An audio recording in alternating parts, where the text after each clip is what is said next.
നടുവിന് വേദനയായിട്ട് നമ്മളൊരു ഹോസ്പിറ്റലിൽ ചെന്നാൽ ആദ്യം ചെയ്യുക നമ്മളുടെ MRI എടുക്കുക എന്നുള്ളതാണ്.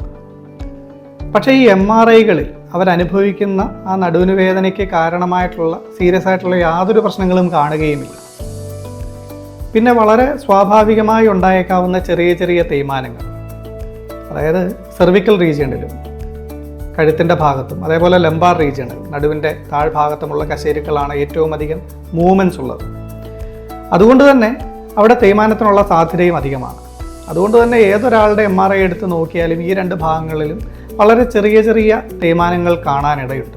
പക്ഷേ അതല്ല ഒരിക്കലും ഇവർ അനുഭവിക്കുന്ന നടുവിന് വേദനയുടെ കാരണം. അതിന് കാരണം ആ നട്ടലിനെ താങ്ങി നിർത്തുന്ന മസിലുകളുടെ ബലക്കുറവോ സ്റ്റിഫ്നെസ്സോ ഒക്കെയാണ്. പലപ്പോഴും ഈ കാലിലേക്ക് റേഡിയേറ്റ് ചെയ്തിറങ്ങുന്ന സയാറ്റിക് പെയിൻ എന്ന് പറയുന്ന പെയിനിന് വരെ കാരണം മാംസപേശികളാണ്. അതായത് പൈറിഫോമിസ് സിൻഡ്രോം പോലുള്ള പ്രശ്നങ്ങൾ മൂലമാണ് കാലിലേക്കുള്ള റേഡിയേറ്റിംഗ് പെയിനും ഉണ്ടാകുന്നത്. അതുകൊണ്ട് എല്ലാ നടുവിന് വേദനകളിലും MRI എടുത്ത് നോക്കിക്കഴിഞ്ഞാൽ അതിൽ വലിയ പ്രശ്നമുണ്ടാകും. അല്ലെങ്കിൽ എല്ലാ നടുവിന് വേദനകളിലും MRI നിർബന്ധമായും എടുക്കണം എന്നുള്ളത് ഒരു തെറ്റിദ്ധാരണയാണ്.